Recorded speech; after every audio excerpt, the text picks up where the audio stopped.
We are counting down the 11 luxury bag brands losing customers at record speed.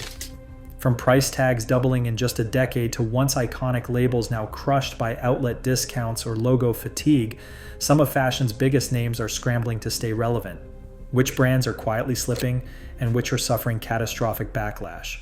Let's uncover the full story, starting with number 11. Louis Vuitton's entry-level bags once defined the first step into luxury for millions of buyers. In 2015, the base price of a classic Speedy hovered around $970. By 2025, that same model lists for just under $2,000, a jump of more than 100% in a decade, far outpacing inflation and wage growth. The Neverfull, another staple, tells a similar story.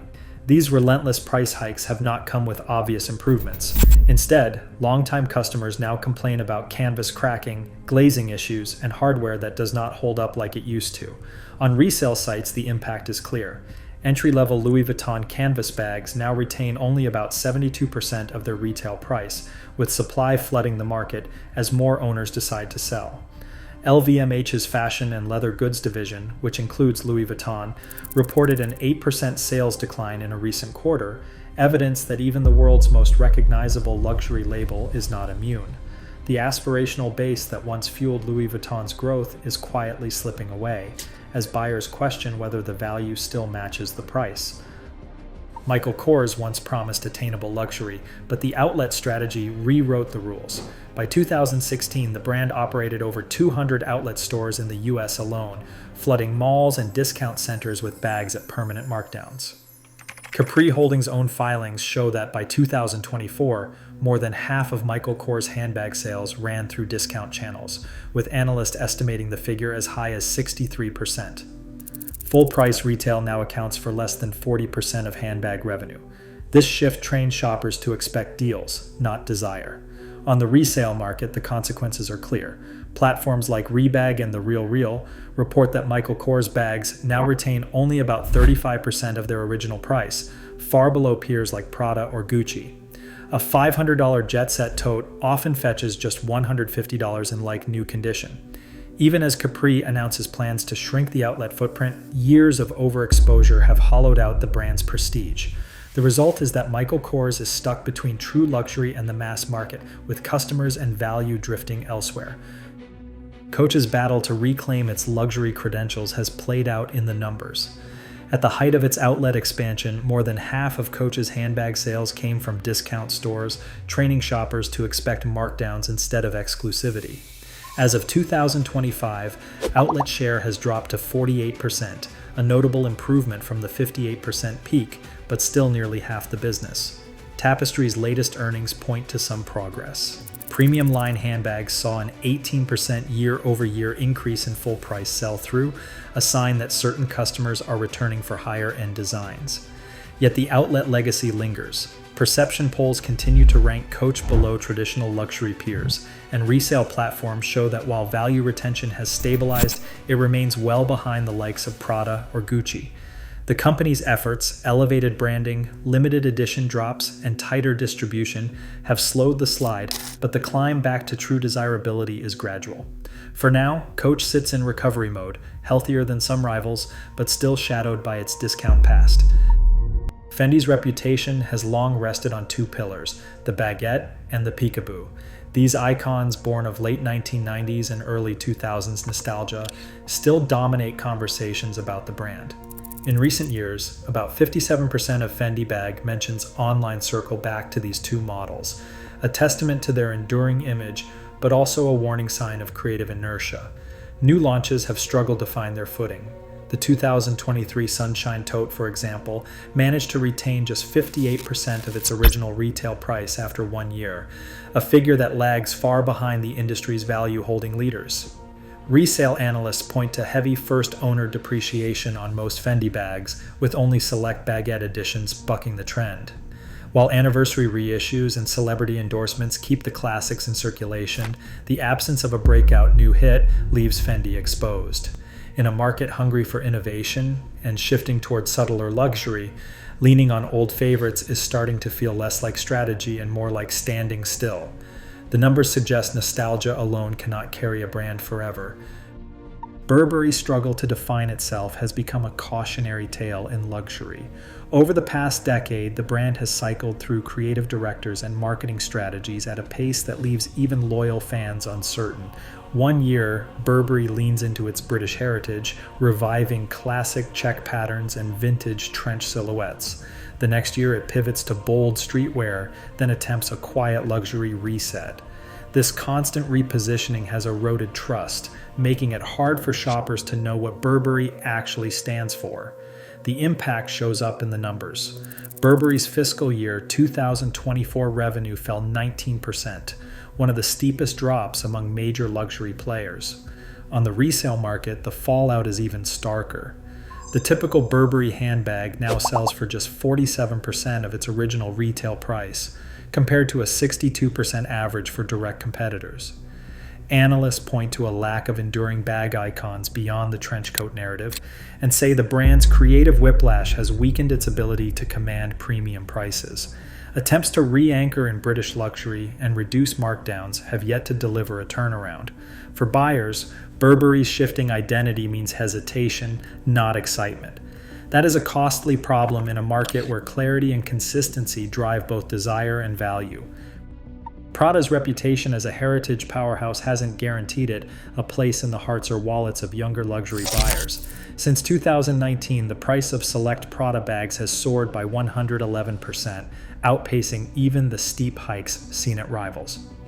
A classic re-edition 2000 nylon mini, once an accessible entry point, now sits well above $1,200 after a string of increases. Yet this aggressive pricing hasn't translated into the cultural heat brands crave with Gen Z. In Prada Group's Q2 2025 results, the Prada label slipped 3.6%, while Miu Miu, its younger, more playful sibling, jumped 40% in the same period. On social platforms like TikTok, creators praise minimal, unbranded silhouettes from competitors and call Prada's recent launches overpriced nylon. Quiet luxury brands such as the Row and Bottega Veneta are held up as the new standard for taste, leaving Prada's logo and price strategy feeling out of step. The gap between Prada's storied past and its present-day relevance is growing, as the next generation looks elsewhere for both value and style. Versace's signature style has always been anything but quiet.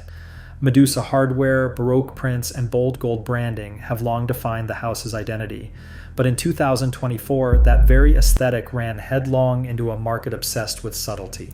Capri Holdings reported that Versace's revenue dropped 21% for the year, one of the steepest declines among major luxury players. The numbers are not just a blip, they are a direct response to a taste mismatch.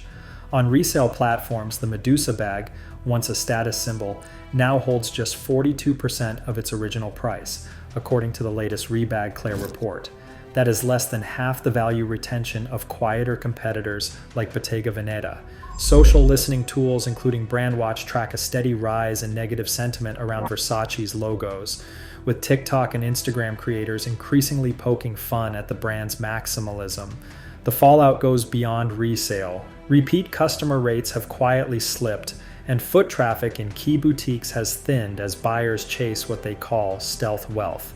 Versace's insistence on loud branding, once its greatest asset, now feels out of step with the era of quiet luxury. As cultural winds shift, the brand's refusal to dial down the volume is translating into real financial pain. Dior's recent handbag strategy has centered on two unmistakable icons, the saddle and the book tote. Under Maria Grazia Chiuri, these bags became instant social media staples, their bold logos and graphic oblique canvas turning up in influencer posts, airport lounges, and street-style galleries around the world. By 2023, the book tote alone appeared in hundreds of variations, from seasonal prints to limited editions, flooding both boutiques and the resale market. A quick scan of major resale platforms now turns up page after page of book totes and saddles in nearly every color and material, a far cry from the scarcity that once defined luxury. Early adopters who paid a premium for these bags just a few seasons ago now find themselves competing with a glut of listings, many at prices below current retail. Resale analysts point out that while initial drops occasionally sold above boutique pricing, The surge in supply and the ubiquity of logo Dior bags have pushed average resale values into a steady decline. Buyers, especially the younger set, are increasingly wary of bags that feel everywhere. For Dior, the heavy reliance on a narrow set of hero products has backfired, weakening both exclusivity and secondary market performance. The numbers tell the story. As supply has ballooned, the resale premium on core saddle and book-tote models has quietly flipped from positive to negative, leaving sellers chasing fewer buyers in a crowded field. Balenciaga's fall from grace played out in real time, with every misstep magnified across social media. In late 2022, a controversial ad campaign triggered a wave of public backlash, and the response was immediate. Brandwatch tracked a 520% spike in negative mentions within weeks, as hashtags calling for boycotts trended across platforms. High-profile clients and celebrities distanced themselves, and luxury shoppers who once lined up for Triple S sneakers or Hourglass bags began to avoid the brand entirely. The damage was not just digital. Kering's quarterly filings showed an 11% drop in revenue for its other houses segment in the first quarter 2023, a group anchored by Balenciaga. Resale platforms reported that the sell-through rate for the Triple S sneaker, a former bestseller, fell 31% year over year. Listings for Balenciaga bags and shoes lingered longer, with deeper discounts needed to clear inventory. Analysts noted that high-spending VIPs, especially in the US and Europe, quietly shifted their budgets to brands with less baggage. Inside the company, apologies and campaign withdrawals were followed by attempts to reset the image, with more muted collections, charity partnerships, and a public-facing commitment to change. But trust, once broken, proved difficult to rebuild.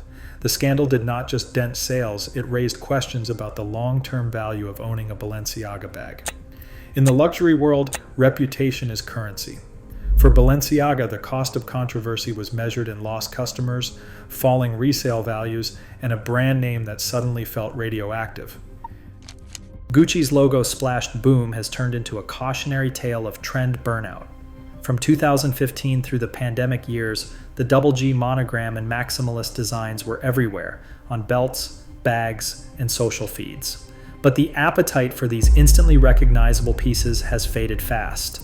Kering's 2024 filings show Gucci's revenue down 25% year over year, the sharpest drop among top-tier luxury brands. The GG Marmont, once a must-have, now resells for 22% less than last year, and search interest in Gucci bags has fallen 38% since 2022. Resale platforms paint a clear picture. Listings for logo-heavy models like the Marmont and Ophidia have surged, but buyers are scarce. Trend-driven shoppers who once lined up for the latest drop are holding back, waiting to see if new creative direction can restore the magic. Analysts describe a classic cycle: hype, saturation, and then rapid demand collapse. The market is flooded with used Gucci bags, many selling at steep discounts, as former loyalists cash out and move on to subtler brands. Inside Gucci, the response has been to scale back wholesale partnerships, cut down on logo-centric releases, and focus on timeless designs. But the damage from years of overexposure is hard to undo overnight. The financial fallout is real, a billion-dollar business now fighting to regain relevance as the era of loud, fast-moving trends gives way to quieter, more lasting forms of luxury. In the numbers and in the culture, Gucci's logo fatigue stands as the most severe case of trend exhaustion on this list, second only to the top brands still to come. Chanel's classic flap once stood for timeless luxury, but in the past 5 years the price has soared by 76%. In 2019, a medium classic flap cost around $5,200 in the United States. By 2024, that same bag sits above $9,100 before tax, with many SKU items now crossing the $10,000 line at checkout. This is not a one-off. Chanel has raised prices multiple times per year, pushing the brand closer to Hermes territory. At the same time, Chanel has tightened access, imposing purchase limits and restricting boutique inventory. The idea was to turn scarcity into desire, framing the classic flap as an investment piece rather than just a fashion accessory. For a while, the strategy delivered. United States sales climbed and resale platforms tracked a steady premium for Chanel's most coveted bags. Collectors and influencers treated these pieces like blue chip stocks, sometimes reselling for even more than retail. But as prices kept climbing, the gap between retail and resale values began to close. By 2024, the average premium on a classic flap in excellent condition has narrowed to just 7% above retail, down sharply from double-digit highs a few years earlier. For many buyers, the math no longer adds up. The resale market is now flooded with near-new bags as owners cash out, and buyers hesitate to pay 5 figures for a bag that may not hold its value. Quality concerns have only added fuel to the fire. On forums and social media, longtime Chanel clients complain about stitching inconsistencies, corner wear, and thinner leather compared to vintage models. Stories of chain plating, rubbing off, and visible creasing on new purchases are common. These issues feed a growing perception that while price has reached the stratosphere, craftsmanship has not kept pace. The disconnect is eroding trust among Chanel's core audience, especially as younger shoppers scrutinize every detail and compare options side by side. Chanel's public statements point to exceptional materials and controlled distribution as reasons for the price hikes, but the backlash is hard to ignore. With the resale premium shrinking and complaints about quality rising, the classic flap no longer feels like a sure bet. For many, the brand's pursuit of ultra-luxury status has crossed a line, turning scarcity from a selling point into a source of frustration. In a market where even the most iconic bags are now judged by their real-world value, Chanel's engineered scarcity and relentless pricing have left loyal customers wondering if the dream is still worth the cost. Across all 11 brands, one pattern stands out. Luxury loses its power when exclusivity fades and consumer trust erodes. Price hikes, logo oversaturation, and reputational missteps are no match for buyers who now demand real value and authenticity. Today, the luxury market is no longer about status, it is about substance. Which brand do you think will adapt or disappear next? Let's talk in the comments.